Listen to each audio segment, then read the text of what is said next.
Church. Magandang umaga sa lahat. On behalf sa ating Panginoon, napakapalad nating lahat. At tayo ay magpuri sa Kanya. Sa lahat ng kahinaan, ang Diyos ang ating kasagutan. Amen? Nasasal sa ikalawang mga taga-Korinto, chapter 12, verse 9 to 10. Ang pagpapala ko ay sapat sa lahat ng pangangailangan mo. Lalong nahahayag ang aking kapangyarihan kung ikaw ay mahina. Kaya't buong galak kong ipagmamalaki ang aking mga kahinaan upang lalo kong madama ang kapangyarihan ni Kristo. Dahil kay Kristo, walang halaga sa akin kung ako man ay mahina, kutsain, pahirapan, usigin, at magtiis. Sapagkat kung kailan ako lalong mahina, saka naman ako nagiging malakas. Amen. Amen po ba? So, lahat ng ating kapilaan, kaming service lang po ang ating lalapitan at kakapitan. Tayo ay umawit!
buhay kong ito, pag wala ka, ay di makontento. Tuwing sumasamba sa'yo, sagad-sagad ang kasiyahan, tunay na nadarama ko.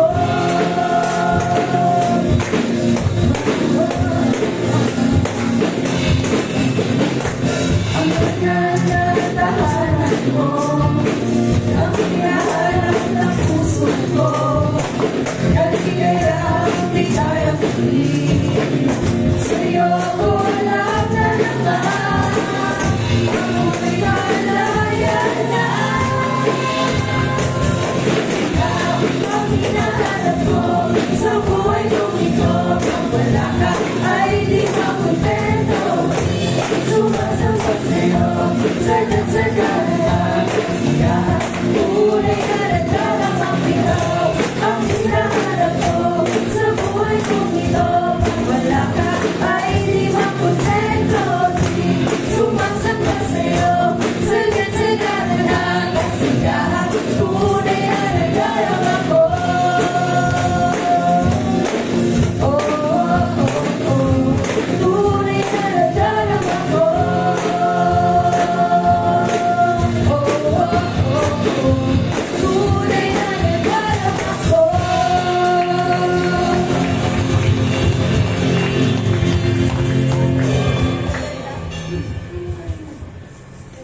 Yes, Lord Jesus, patuloy ka namin pagpiliin, Panginoon. Tataas ka namin, Panginoon. Dahil ikaw lang, Panginoon. Yes, Lord Jesus.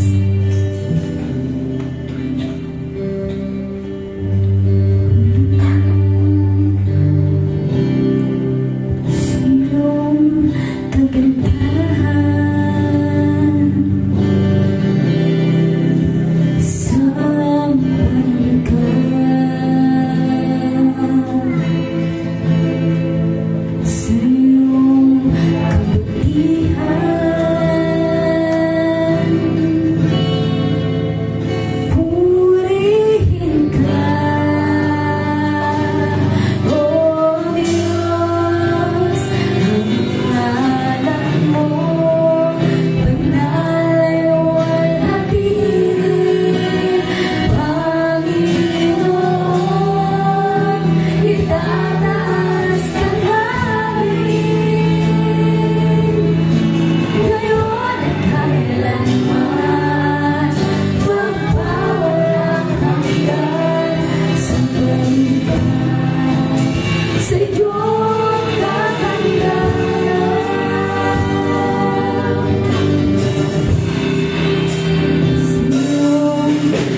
patuloy po natin purihin siya. Hallelujah.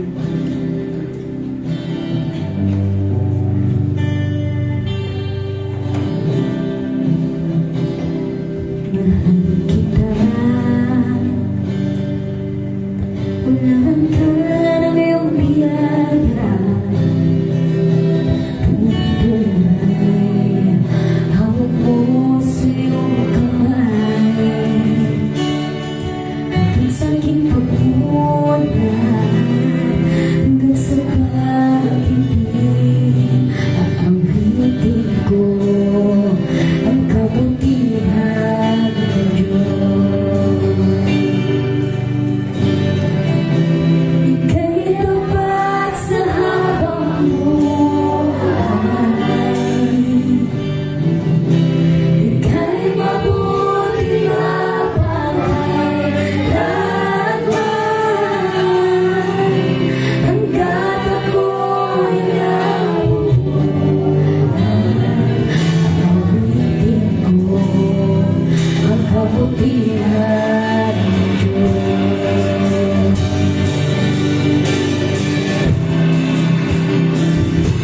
Ibigin mo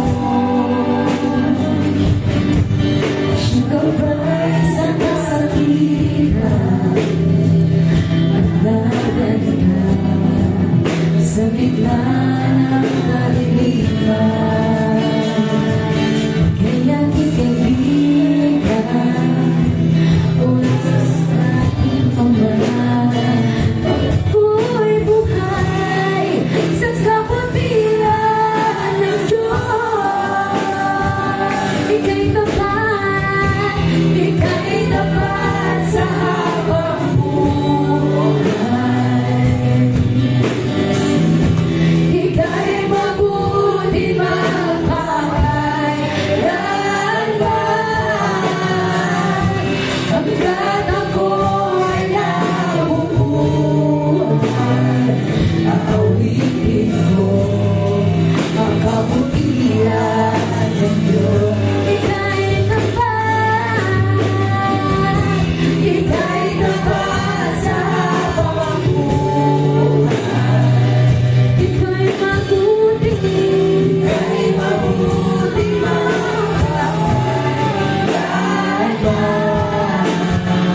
Sobrang hallelujah.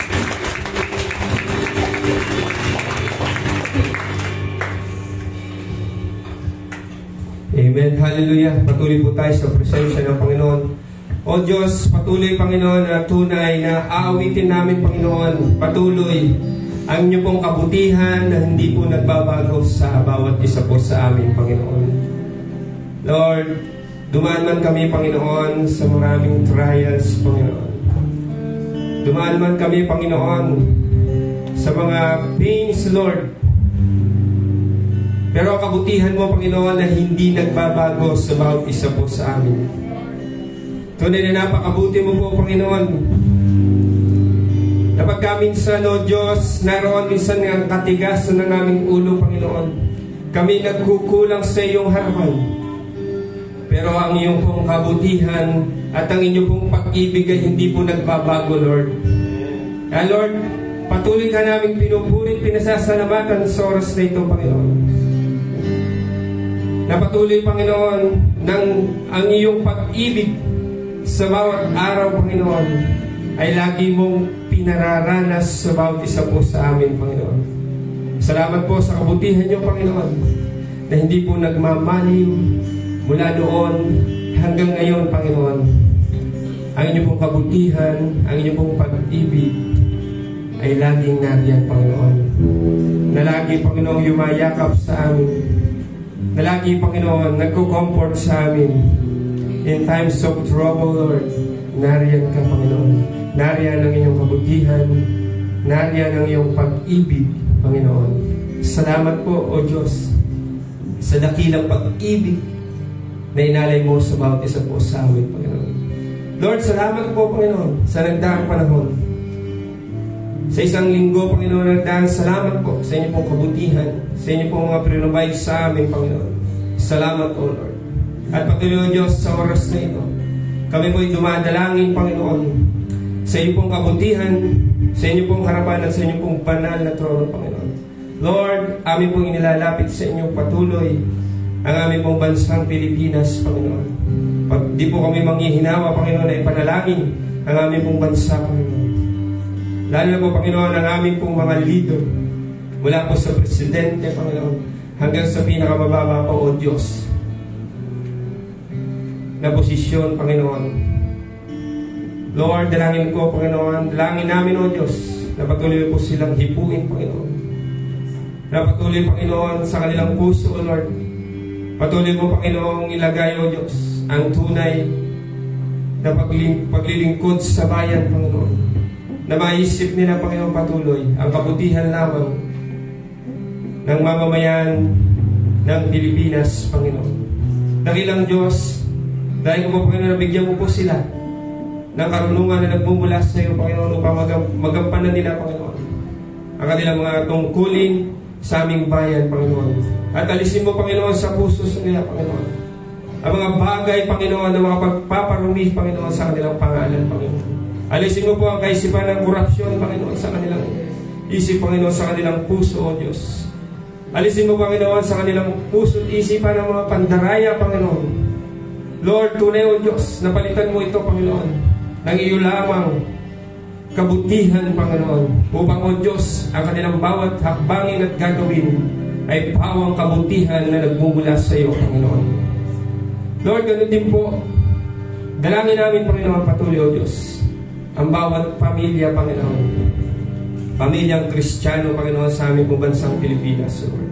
Patuloy, O Diyos, dalangin namin na ikaw po, Panginoon, patuloy na maging sentro ng kanila pong pamilya, Panginoon, ng kanila pong pagmamahalan, Panginoon.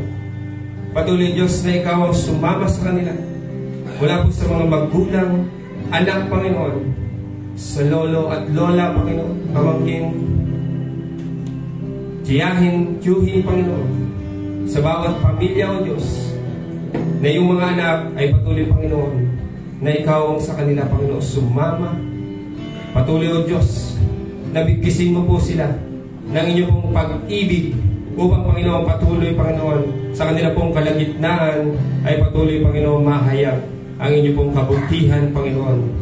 At ikaw ay patuloy na madakila ang iyong pangalan sa bawat pamilya, Panginoon Kristiyano. Lord, maraming salamat po, Panginoon. Pagpalain mo po, Panginoon, ang patuloy din. Dinadalangin namin na tinataas sa inyo, Panginoon. Ang aming pong mga kabataan dito, Panginoon. Sa pulo at dito po sa banay-banay, Panginoon, patuloy namin silang itinataas sa iyo, Panginoon. Na patuloy na ikaw, O Diyos, ang mag-direct ng kanilang buhay, Panginoon. Na patuloy na ikaw, Panginoon, ang manguna sa kanila. Patuloy na ikaw ang magpakahayag sa kanila, Panginoon. At patuloy, O Diyos, na makita nila palagi ang inyo pong kabutihan at ang inyo pong mga salita, Panginoon. At patuloy nila ito sundin at gawing gabay, Panginoon, sa kanilang buhay, Panginoon. Sapagkat ang iyong mga pangako, ang iyong mga utos, Panginoon, kung kanila po itong susundin, Panginoon, ay kanila pong yayakapin, Panginoon, ang iyong mga salita, Panginoon. Bilang mga kabataan, ay patuloy, O Diyos, na sila po'y gagabayan at pagpapalain, Panginoon. Lord, maraming salamat po, Panginoon. At ganoon din, Panginoon, dinadalangin namin, Panginoon, ang lahat ng mga leaders, Panginoon, ng CBCC Pulo at CBCC Banay-Banay, amin po sila itinataas. Na patuloy, O Diyos, nabigyan mo po sila ng karunungan, ng gagaling sa iyo, Panginoon. At patuloy, Panginoon, na maganap lamang nila ang iyong kalooban, ang iyong naisin, Panginoon. At patuloy, O Diyos, na samahan mo po sila, O Diyos, ng iyong banal na Espiritu, Panginoon. Gabayan mo po sila upang maganap nila, Panginoon, ang mga nakaatang sa kanila na tungkulin na pinatulong po sa iyong iglesia, Panginoon. Lord, maraming salamat po, Panginoon. At patuloy, O Diyos, sa oras na ito, amin pong iniimbitahan ang inyong pong banal na Espiritu, Panginoon, at paglubog ng iyong banal na dugo, Panginoon, sa aming kalagitnaan, upang, O Diyos, sa iyong mga salita ay patuloy naming maunawaan, Panginoon, na iyahatid, Panginoon, ang aming tagapagsalita, O Diyos. At patuloy, O Diyos, buksan mo ang aming pandinig, ang aming spiritual, Panginoon, na pangunawa, upang, O Diyos, ang iyong mga salita ay patuloy, O Diyos, na lumagos sa aming puso, sa aming isipan, at ito, Panginoon, ay aming madala at may pamuhay, Panginoon, kahit nasang mga kabindako ng lugar, Panginoon. Purihin ka, O Diyos, at patuloy ka naming dinadakila at sinasamba sa oras na ito. Ito po ang aming samot dalangin sa nag-isa naming dakilang Diyos na Panginoong Jesucristo. Amen. Amen. Thank you.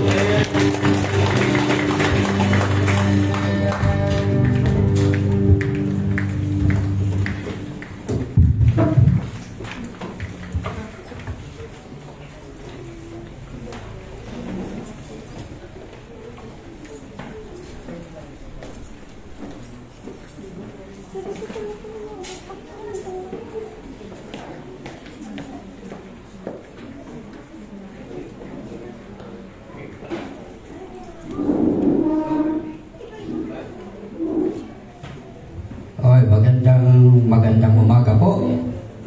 At umaasa po ako na talagang ang umaga nito ay maganda sa bawat isa sa atin. Dahil pagka po araw na ng ganitong linggo, hindi na po ako makali sa bahay. Pag madaling araw, gigising. At ang salita ng Panginoon ay lagi nang nasa isipan.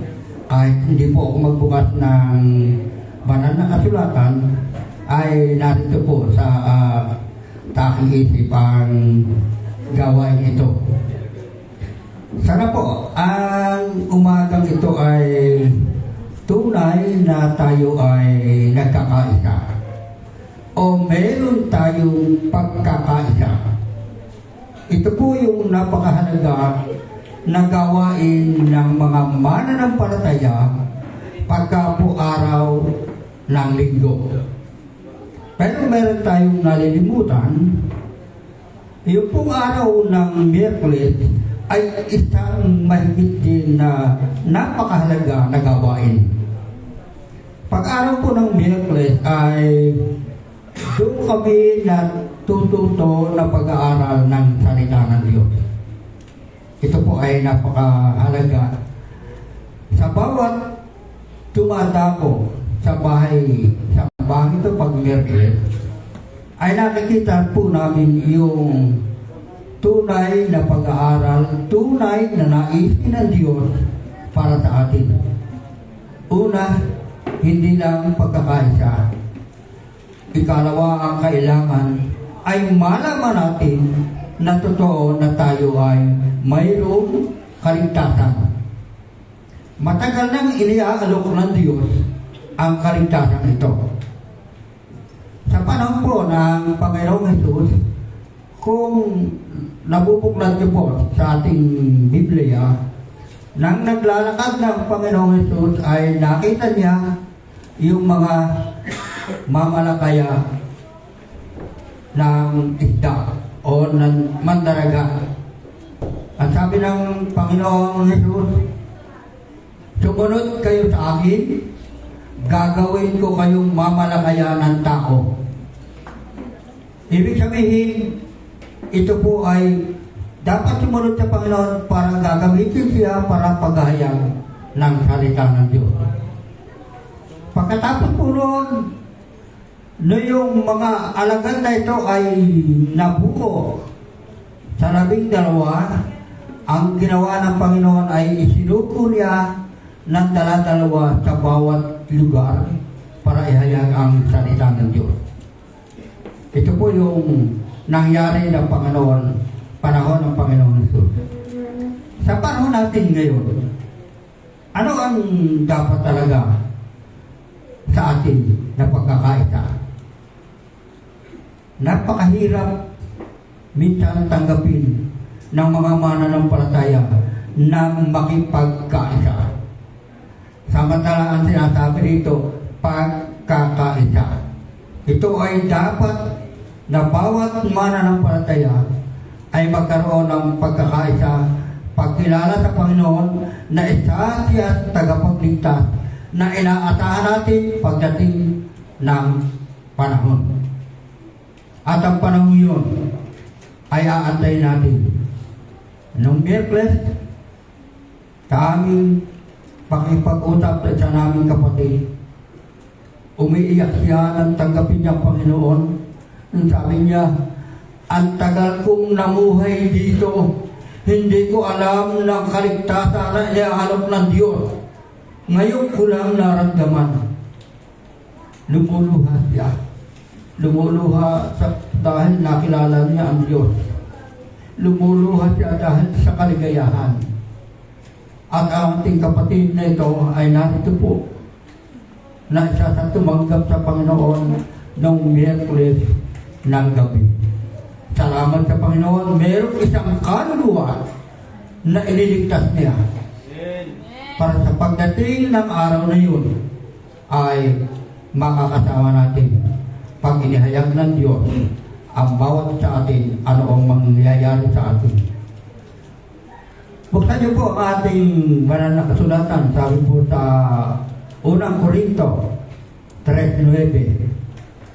Narito po yun sa ating, siguro po sa aking Biblia rito ay King James po ito.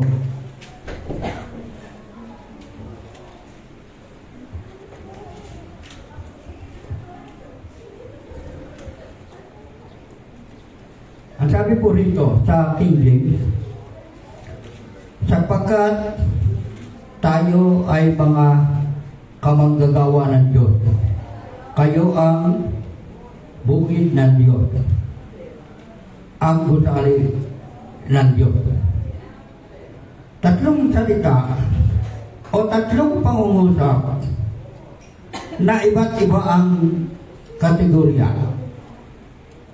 Ang sabi dito, sapagkat tayo ay mga kamanggagawa ng Diyos. Doon po sa bagong salin, sabi roon, kami kamanggagawa ng Diyos. Dahil doon, sa panahon yun, kaya sinabi niyang kamanggagawa ng Diyos. Dahil ang mga taga-Korinto roon ay naghahati-hati. Meron doon sinasabi, ako'y kay Pablo, ako'y kay Apollos. Kanya-kanya silang pangusap. Ang sinabi ng ni Apostol Pablo, sabi doon, kami kamanggagawa ng Diyos. At dito sa King James, sabi doon, tayo ay kamanggagawa ng Diyos. Dadalhin na po natin ngayon yung tayo. Ipinapaliwanag po rito, kung tayo ay tumanggap sa Panginoon, kung tayo ay naghahayag ng salita ng Diyos, tayo ay kamanggagawa ng Diyos. Napakasarap sabihin na bawat sa atin ay kamanggagawa ng Diyos. Pero, totoo po ba na tayo ay kamanggagawa ng Diyos? Nung Miyerkules po, merong pag-aaral doon na nabanggit.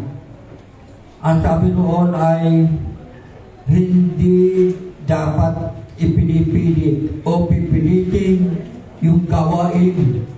Kinakailangan doon kusang loob. Ito po ay binanggit doon nung Miyerkules sa aming pag-aaral.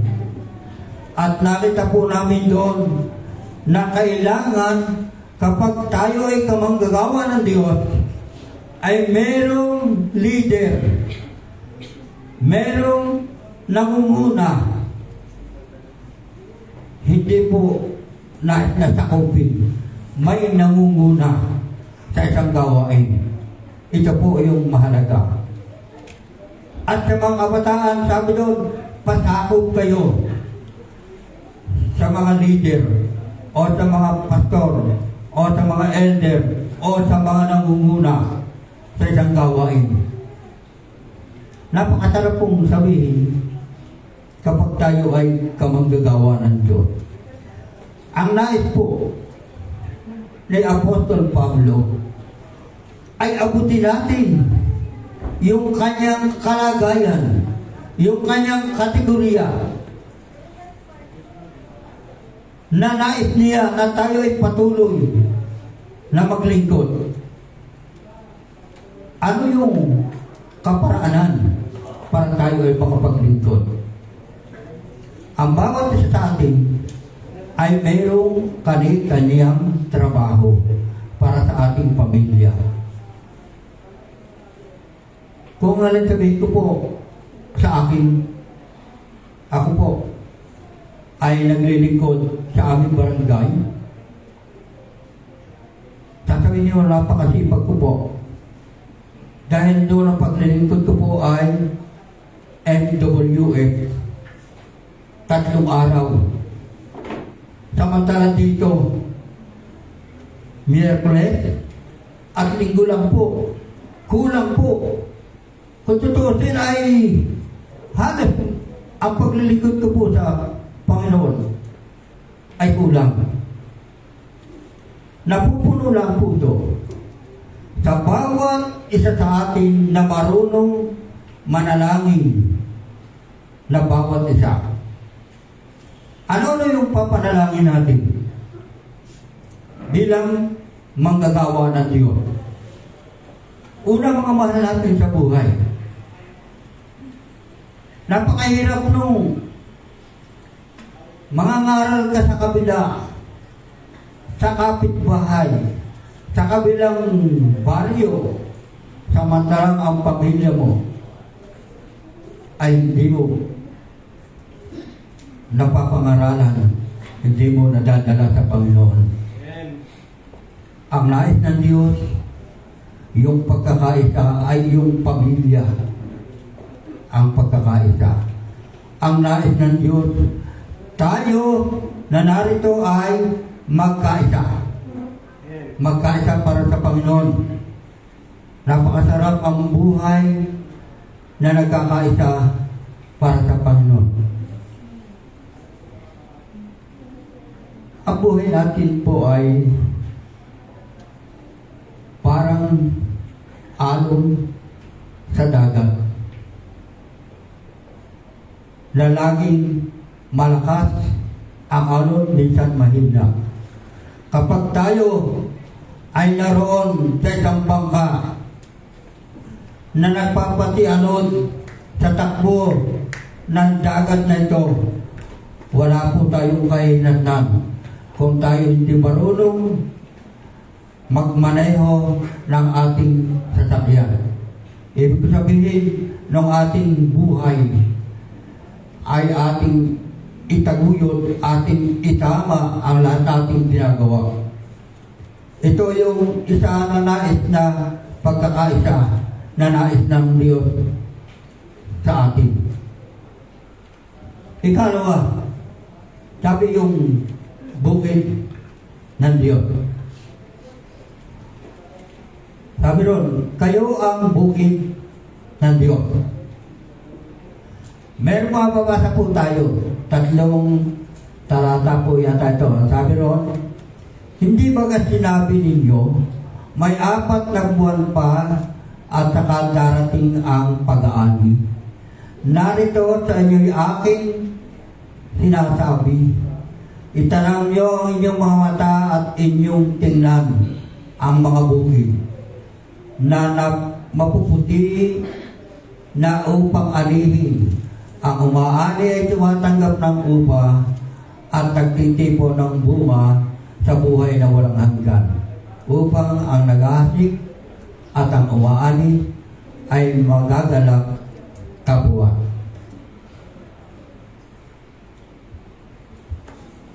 Tayo po muna ay manalangin tungkol sa isang talatang ito. Lord, salamat po sa iyo. Pinakikita mo po sa amin, Panginoon, kung paano kami iilos para kami ay humayo, para kami ay tumulong sa mga naliligaw. Basbasan niyo po, Panginoon, ang bawat sa amin na narito para maunawaan ang aming salita na nagkakalog po sa bawat sa amin. Salamat, Panginoon, sa pangalan ng Jesus. Amen. Siguro po nakikita nyo yung bukid dito sa kabila na pag-aari po ng aking pinsan. Meron pong malaking katotohanan na sinasabi doon. At sabi doon ay sa bago dumating yung 4 na buwan, sabi doon, upang alihin nyo yung mga sa pinagpagalan. Okay, hindi po yun. Sabi doon, 4 na buwan bago alihin yung inaani. Pansinin po natin yung bukid. Bago po yun maayos, mayroong prosesong ginagawa ang magsasaka. Nililinis yung bukirin, nililinay na magaling, at pagka maayos ay tataniman. At sabi doon, pagkalipas doon, 4 na buwan bago anihin.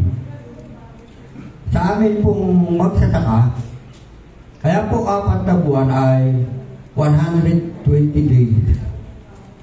Pero meron kaming tinatanim ng 90 days. Inaani. Pagka po 90 days, mahina po ani niya. Pagka po 120 days, 4 na buwan, malaki ang inaani. Ang proseso po nito sa atin, pag matagal ka ng merong kinakausap na tao, para inihayag mo ang Diyos, sa loob ng 4 na buwan, sabi doon, ay aanihin mo na siya. Kaya sabi roon, ang lahat ng nagpapagal ay merong, sabihin natin, award o reward o merong inihandaan Diyos doon. Ibig sabihin ng 4 na buwan, Mula po sa pagtatanim, ay alagaan mo na yung tao na iyong kinakausap para siya ay maligtas. Pagkatapos itong 4 na buwan, ito ay yung aanihin. Ibig sabihin, nagbunga na ang iyong pagpapagal, ang iyong pakikipag-usap sa mga tao na gusto mong madala sa Panginoon. Ito yung totoo na nangyayari na ibinibigay sa atin na tayong mga mananampalataya ay makikita na tayo ay nag-aani. Kaya sabi po ron, sabi doon sa sunod na, kayo'y sinugo ko upang anihin ang hindi ninyo pinagpagalan, iba ang nagpagal at kayo'y siyang nagsisipasok sa kanilang pinagpagalan. Okay. Bakit po maraming sa iglesia na hindi mo pinagpagalan, pero narito sa loob ng iglesia, sino ang makakakuha ng ibinigay ng Diyos na sinasabi ko kanina na reward o award? Kung ikaw ay merong anak na mananampalataya na doon sa isang lugar, doon siya ginagamit ng Panginoon, ikaw na narito ay pinupuri ka ng Diyos. Binibigyan ka ng magandang pagkakataon para sa Panginoon. Naalala ko po yung kapatid ko na pastor. Nung siya po yung makatapos pagpapastor, siya ay lumapit sa isang denomination, di ko na po babanggitin. Pero palibasa siya po ay 6 na grado lang, pero nakatapos po sa seminaryo, ay hindi po tinanggap. At nang mayroong kumuha sa kanyang isang samahan ng mga nanampalataya, ito po ay nagbunga. Dumami ang mga mananampalataya doon sa nag-adapt sa kanya. Dumami.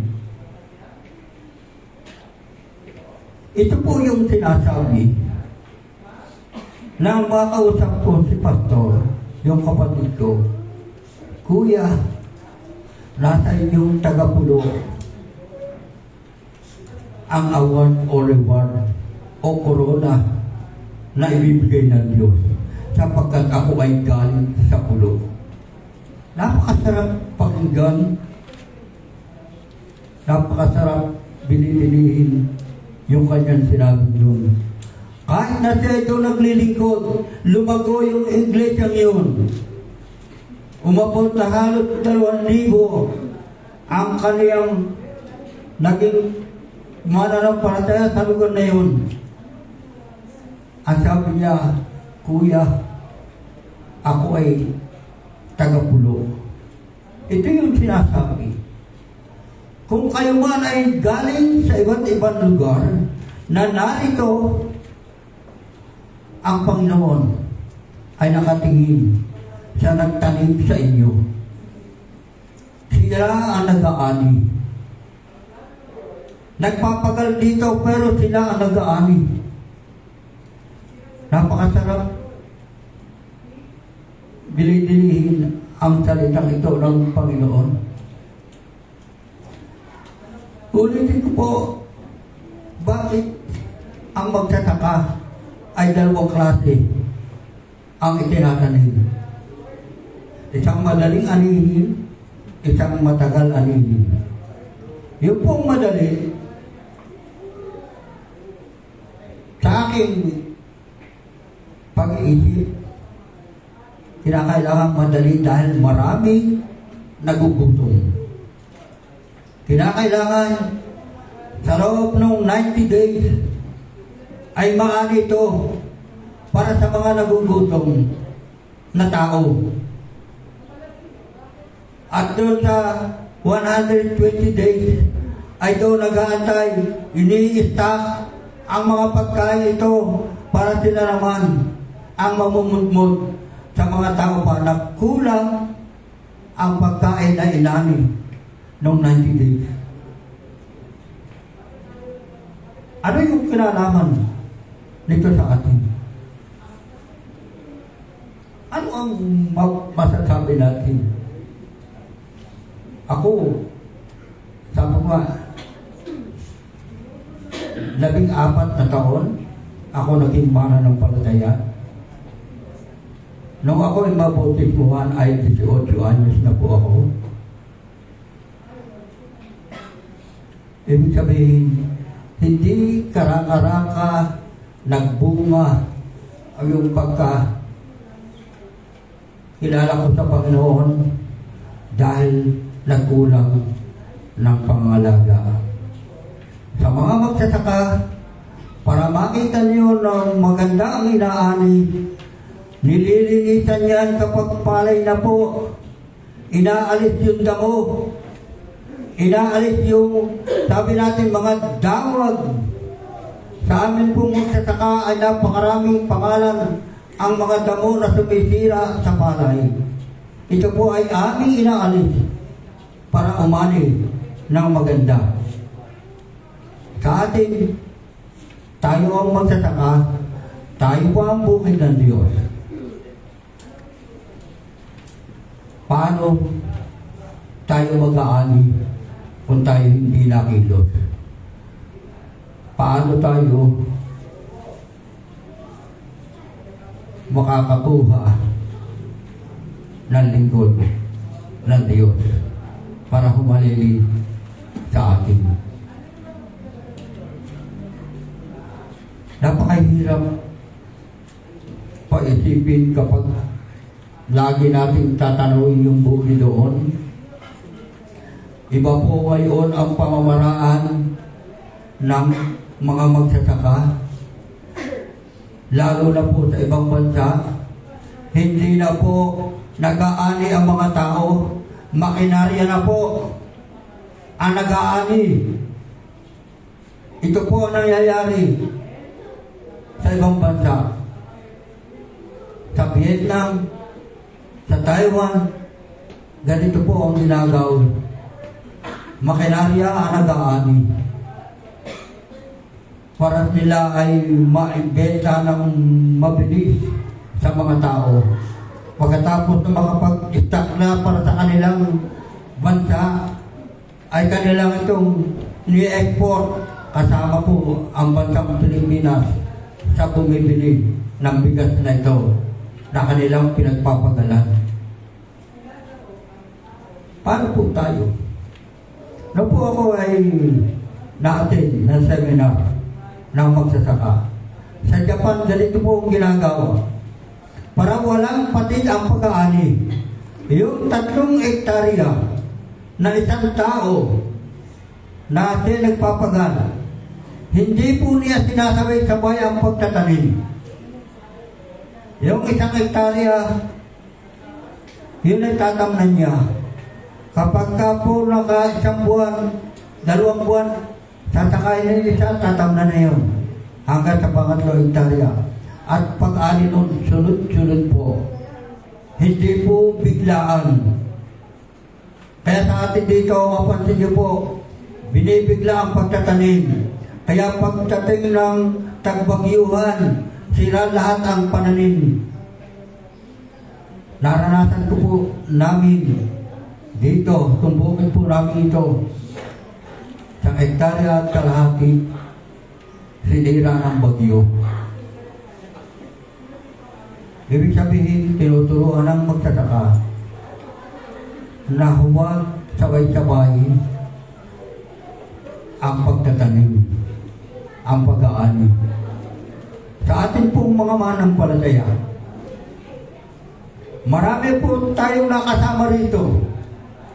Hindi po marunong maghayag ng salita ng Diyos.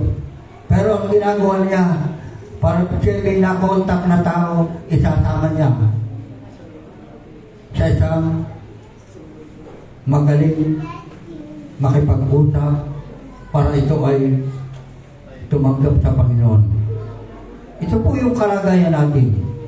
Hindi ko mo tayo ay paa, isa ay kamay, o ano mo nga ay hindi po ari. Kinakailangan ko ano yung ating katalinuhan o ipinagkaloob ng Diyos, yun ang gamitin natin. Ito po ang napakaganda sa buhay ng isang mananampalataya. Kailan tayo? Tayo ba ay bukid ng Diyos? Tayo ba ay mag-aani ng kaluluwa na nakikita natin sa panahon ito? Ang sabi nga roon ay mabuti na yung aanihin, pero walang nag-aani. Huwag na po tayo lumayo. Sa ating kapaligiran, nakikita po natin na kailangan ang hahayo. Kailangan ang mag-aani. Ito po ay totoo na mangyayari sa atin sa panahon ito. Bakit tayo dapat magkaisa? Bakit tayo dapat na kumilos? Ang pagkakaisa ang kailangan. Yung pangatlo po, sabi doon yung gusali ng Diyos. Ito po ay napag-aralan natin. Pero kulang tayo ng panahon sa pag-aaral tungkol sa gusali. Mapapansin niyo po yung isang building doon sa katapatan na hindi po simento ang ginagamit, kundi purong bakal. Purong bakal hanggang 10 floor. Ibig sabihin, napakatibay. Matatag. Pansinin po natin, yung pag sila'y gumawa at pinagtugsong-tugsong nila, napakatibay yung ginagawa doon sa pag-building. Pinapansin ko po, napakaganda ng kanilang ginagawa. Para maganda at hindi mahuna ang nangyayari. At kapag po nilagyan nila ng biga na nakahiga na yung biga, diretso doon sa nakatayo, i-building din yun, pero merong nakatukod sa ilalim. Ibig sabihin, ito yung kinakailangan sa gusali sa panahon ito na ginagawa nila. Hindi tulad ito sa atin, bakal, tapos lalagyan natin yung pinaka-rim, tapos tatayo natin yon, tapos babalutin natin ang kahoy at tuhulugan ng graba, simento, buhangin. Pansin po natin, napakarami ang kailangan. Kung tayo po yun, saan po tayo lalagay? Ako po ba yung graba? Ako po ba yung buhangin? Ako po ba yung bakal? Pero meron kulang parang buo. Simento at tubig. Sa atin doon, kung tayo yung gusali na itinatayo at ito yung kailangan ngayon, tayo ay sama-sama nakikilos, sama-sama tayong gagawa. Ito yung kailangan. Pero pansinin po natin doon, yung isang building na bakal lahat. Andun yung pagkakaisa. Tayo na yung bakal. na itatayo na napakatatag. Hindi na matadala ng bagyo o hangin sapagkat ito ay ginagawa na napakaganda at matibay. Ito yung gusali na itinatayo. Paano tayo magiging isang gusali? Kung tayo ba yung isang haligi lang, matatawag ba yung gusali? Hindi po. Ang isang gusali ay binubuo ng isang building na po ito. Ito po ay arinang tirhan ng mga tao. Arinang puntahan ng mga tao kung ano man ang ilalagay doon sa building na yon, sa gusali iyon. Kung tayo yung gusali, narito po tayo. Ito po ay isang gusali. Tayo na po yung pumupunta sa loob ng gusali. Kayo ba at ako o tayong lahat ay merong pagkakaisa. Nakilala natin ang Diyos na ating tagapagligtas. Kilala ba ninyo ang Diyos? Marami ang sasabing kilala po namin. Hanggang kilala. Sasabihin, kilala niyo ba ang ating presidente? Kilala namin, pero hindi kayo kilala ng ating presidente. Pero ang Diyos, kilala po tayo. Ang sabi mula sa matandang tipan hanggang sa bagong tipan, siya ay nakamasid sa atin. Tinitingnan tayo kung tayo ay matuwid o masama. Kilala ba natin ang Diyos? Kilala po natin ang Diyos. Kanina kung papansinin po ninyo ang mga lirik ng awitin, ang Diyos ay hindi nagbabago. Laging tapat sa atin. Hanggang kailan tayo magiging tapat? Hanggang kailan? Praise God. Marami dito ang mga may edad na. Andyan po yata si Tita. Anong edad na niya? Plus 80 na. Andito rin po ako. Plus 80 na rin. Ito yung mga hindi nagbabago. Dahil yung lirik na mga inaawit ay para sa atin. Sabi kanina ng isang binasa, ang Diyos ay tapat kahit hindi ka tapat. Ang sarap magmahal ng Diyos. Hindi tulad ng pagmamahal ng tao. Kami po, kapag po kami nasa ospital ng aking may bahay, sabi nung isang kasama, Daddy, talaga bang forever kayo ni Mami? Sabi ko talaga yan ang hindi na ata maalis.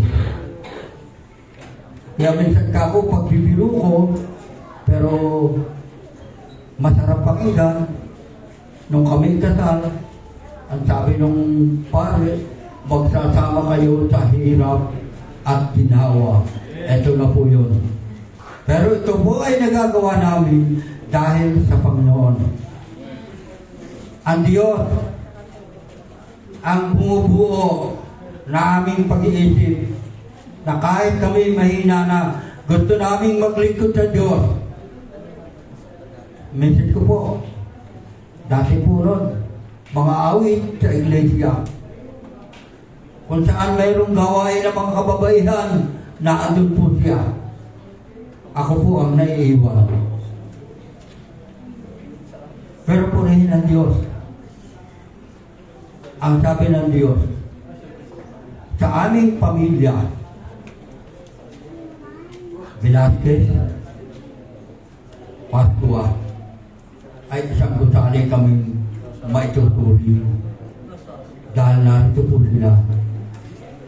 Narito po ang aking may bahay. Napakasarap maglingkod sa Panginoon. Napakasarap. Kahit na napakaliit ang iyong kakayahan, gawin mo. Gawin natin. Hindi gagawin ko. Gawin natin lahat. Hindi lang sa iyong mga anak, hindi lang sa iyong mahal sa buhay. Doon nyo sa inyong kapitbahay. Sabi nung nagsisermon, umatin ako isang beses sa simbahan ng Katoliko. Dinig na dinig ko ang sabi niya nung pare, love your neighbor. Sabi nung isa, yung aking asawa, hindi ko mamahal, yung pangaking kapitbahay. Napakahirap, pero mayroong totoo na nangyayari po rito. Sa atin, hindi nais ng Diyos na tayo'y hindi magkaisa. Ang kakailangan ay pagkakaisa. Ito yung binuo ni Apostol Pablo. Manggagawa na tayo, bukid pa tayo, gusali pa tayo ng Diyos. Kaya kailangan tayo ay kumilos. Ang sabi roon, maputi na yung aanihin, hanggang ngayon wala pang nag-aani. Yung pala, maputi na ang buhok namin, hanggang ngayon wala pang nangangaral sa amin. Praise God, yung aming kapatid, tumanggap sa Panginoon nung Miyerkules, naani na kahit maputi na ang kanyang buhok. Merong kaligtasan na natanggap siya. Habang sila sa amin, lumuluha siya. Pati po yung kanyang kapatid, nadamay na rin po ako sa pagluha niya. Luha ng kagalakan, luha ng kapayapaan. Sabi niya, bakit ngayon ko lang naranasan to? Bakit ngayon ko lang nalaman to? Hindi pa huhuli. Ang sabi ko sa kanya, kung naaalala niyo noong Panginoon ay nakabayubay doon sa krus ng Kalbaryo, sabi ng isang mamamatay tao, sabi niya, Jesus, alalahanin mo ko pagdating mo sa paraiso, sa iyong kaharian. Ang sagot, ngayon din, isasama kita. Iyon ang pangako sa atin. Kung ikaw ay hindi pa tumatanggap sa Panginoon, tanggapin mo na itong oras na ito. Ang araw na ito ay araw ng pagtanggap sa Panginoon. Tayo po ay manalangin. Salamat po, Pagtagilan Diyos, sa iyong kabutihan sa amin. Ang iyong mga salita, Panginoon, ay matalas pa kay sa alinmang tabak, dakilan Diyos. Napakabuti niyo po, Panginoon. Ipinarinig mo po sa amin. Ipinaalam mo po sa amin. Kami po ay manggagawa ninyo. Ipinaalam niyo po sa amin na kami ay bukid ninyo. At kami ay mag-aani rin ng bukid na ito na itinanim namin. Lord, salamat po. Yung gusali, Panginoon, kami yung gusali na bumubuo sa isang iglesia, dakilan Diyos, na sino man ang papasok sa loob ng iglesia ito na itinayo mo po, itinatag mo po, Panginoon. Tatanggapin ka po namin ito, dakilan Diyos, sapagkat ito ay yung pag-aari. Ito itinatag mo, Panginoon. Ito ay gusali, Panginoon, na binubuo ng bawat mananampalataya. Kaya kami po, Panginoon, ang gusali na itinayo mo para maging matibay at matatag, Panginoon. Salamat po, dakilan Diyos. Salamat po. Patuloy ka po namin itinataas. Patuloy ka namin pinapupurihan. ang lahat ay nagmumula sa iyo. Sa pangalan ng Diyos, ang lahat ng sabi na. Amen.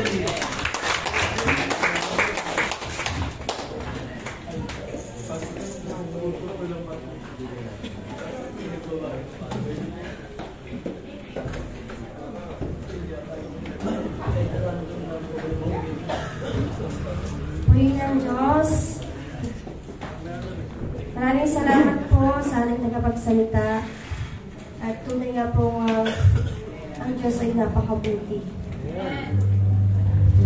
Kaya natin po alin po awitin ng Power of Love.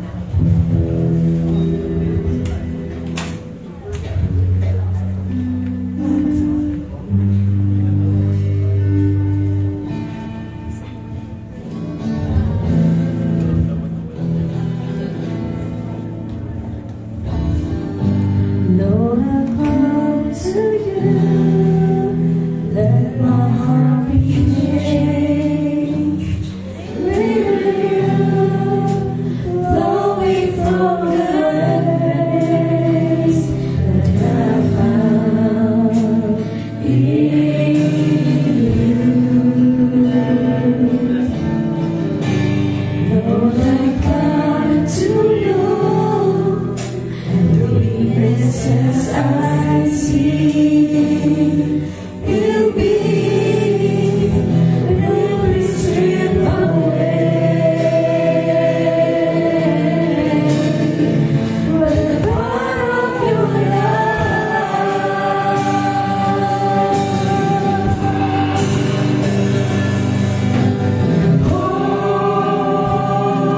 Holy Ghost, let your love surround me,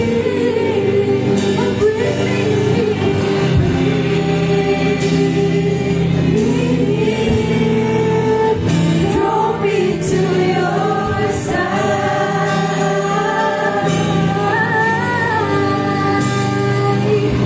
and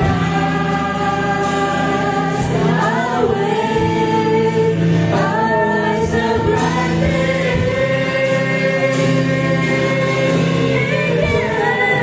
and I will soar with you. Your spirit leads me on by the power of your love.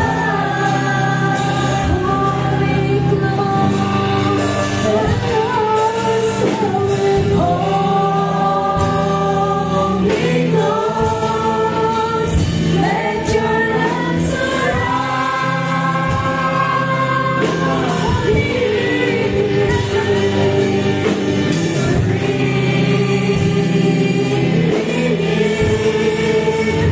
Draw me to your side,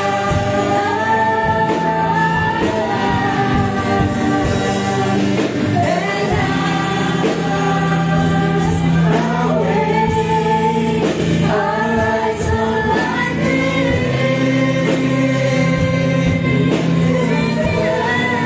and I will soar with you. Your spirit leads me on by the power of your love, and I will soar with you. Your spirit leads me on by the power of your love,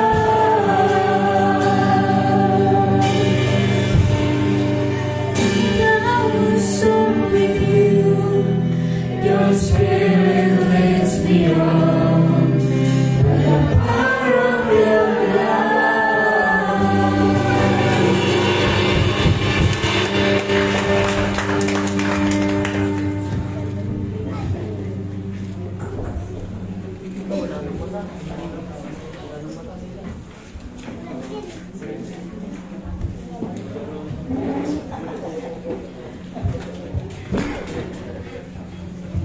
Ngayon po ay dadako na tayo sa ating pagbibigay.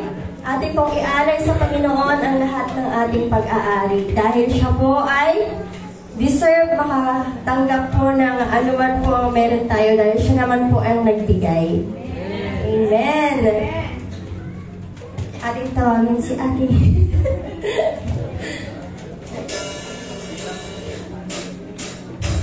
Halina't magbigay sa luwain ng Diyos.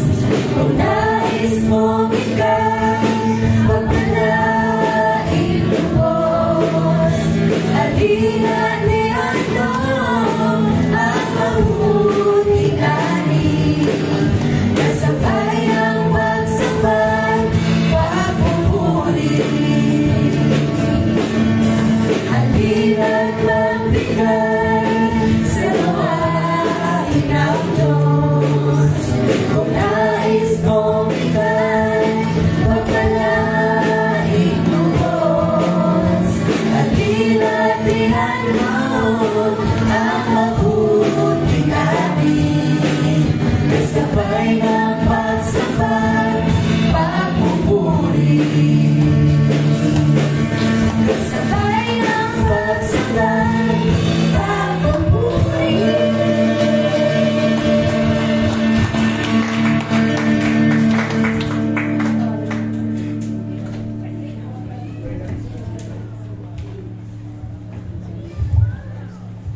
Nanay Cecil. Tayo po ay manalangin sa Panginoon.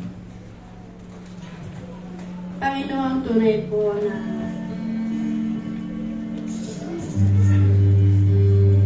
kami nagpapasalamat sa iyo. Sapagkat ginagawa mo ang lahat ng bagay para sa amin. Maraming salamat, Panginoon, sa iyo. Sa iyong pag-iingat, pagbibigay mo ng buhay at lakas sa bawat isa sa amin.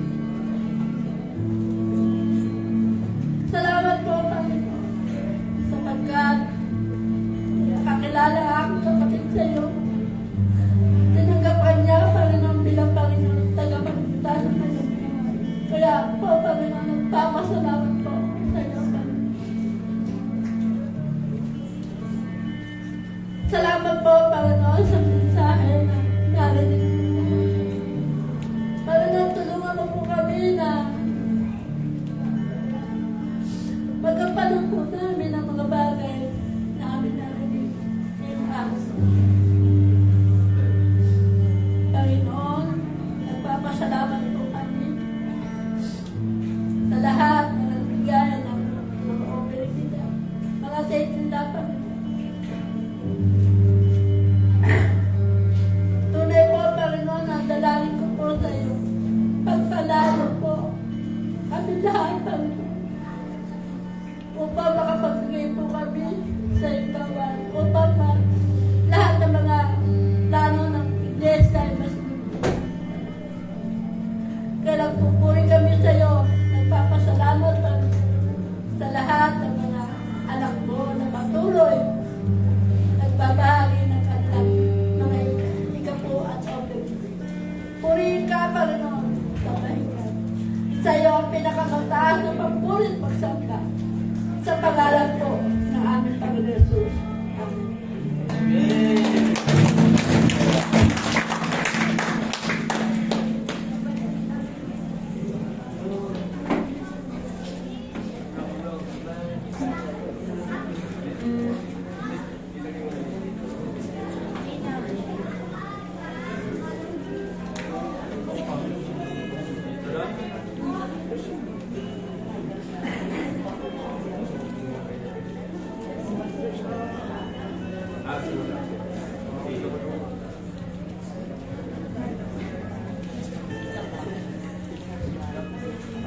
Amen. Sa pagpapatuloy natin gawain sa mga announcement po.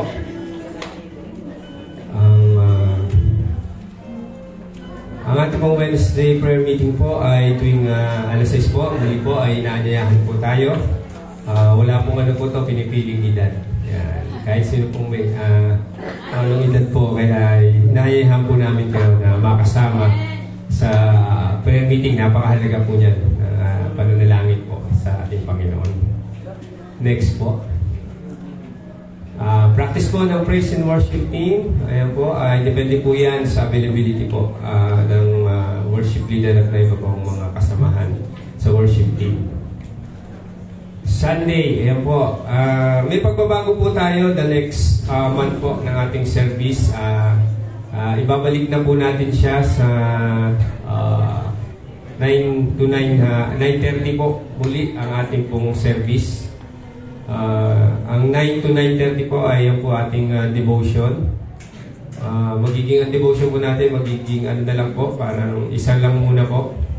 Isahan muna po. May mga elder po tayo na naka-assign para po mag-conduct po ng ating devotion every Sunday po. 9:30 na po para hindi po tayo tinatanghali, inaabot po ng ano. Iba po yata yung nagugutom po. Ayan, i-adjust po natin ng konti. Kaya kasi nung nag-adjust tayo para hindi po tayo malate, kaya lang sa devotion po natin, para nag-adjust din po. Alas 10 na rin po tayo na ano, kaya inaabot po tayo ng tanghalian na. Ayan po. Kaya March pa po yan sa starting first Sunday of the month. March 3 po. Ayan. Sa March 3 po siya mag-uumpisa yung ating pong 9:30 na time sa service po natin. Ngayong last Sunday ay ano pa rin po tayo? 10 pa rin po ang ating umpisa. Next po. Ayan po, sa lahat po ng kabataan, inaayahan natin. Sino po ba ang kukuha nito? Sino ba si Ate Kay nyo? Ate Kay? Ang mag-ano? Ng alab ng puso, kung sino yung mga magpalista. Kaya Ate Kay nyo. Sa February 25 po ito, 2 o'clock PM sa main po siya gaganapin sa alab ng puso. Mga kabataan, napakahalaga po nito para sa inyo itong gawain na to. Meron pa po ba? Wala na po. Ayan, kung wala na po ay tayo po ay nagpaala ng Panginoon na tayo po ay may nakasama po ang ating pong bisita. Nakasama po natin sa pagpupuri sa Panginoon. Ang una po ay si Anita Reyes po. Ayan. Welcome po natin. Welcome po. Siya po ay asawa po ni tatay. At ang pangalawa po ay si Micaela Jane Pineda. Yan. Welcome sa yan. Sige po, tayo po itamayo. Tayo pong itaas po natin para may po pangyayamahan ng ating pong mga bisita dito po sa harap. Kung inyo pong isip para po kayo ay ipanalangin.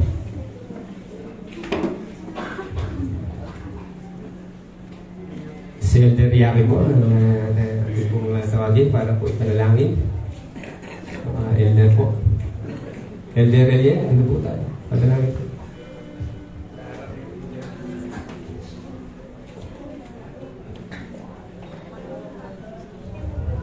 Sige po, stretch pa natin ang ating mga kamay.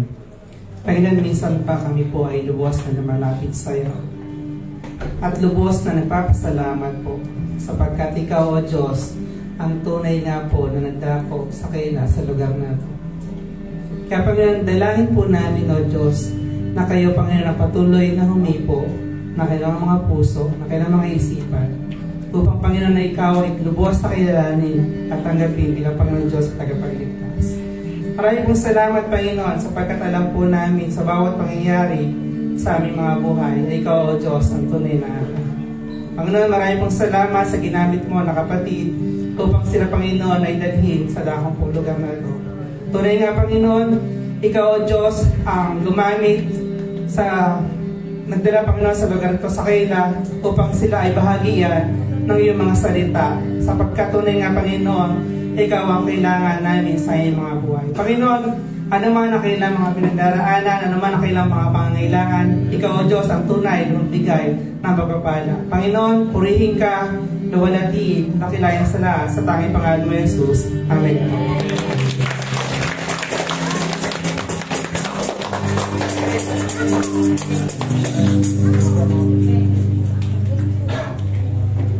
Manatili po tayo nakatayo para po sa pangwakas na ating pong panalangin.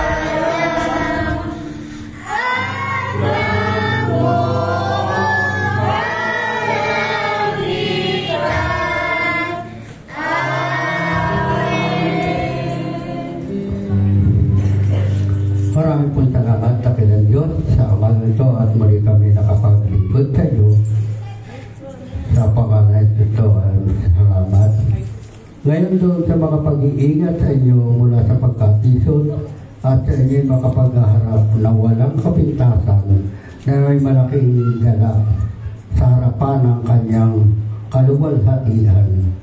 Sa isang Diyos na ating tagapagligtas sa pamagitan ni Kristo na ating Panginoon ay sumakanya nawa ang kaluwalhatian, ang karangalan, ang paghahari at ang kapangyarihan sa kauna-unahang panahon at ngayon at magpakailanman.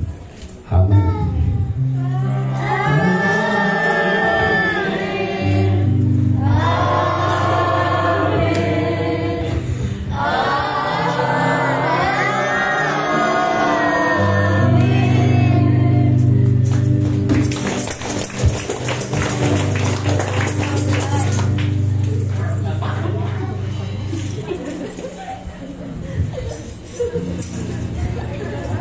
Amen, church! Yan, bago tayo maghiwalay, sino ang ating hahanapin? Yan, tanging si Jesus lang ang natin nandito sa mga puso natin. Amen!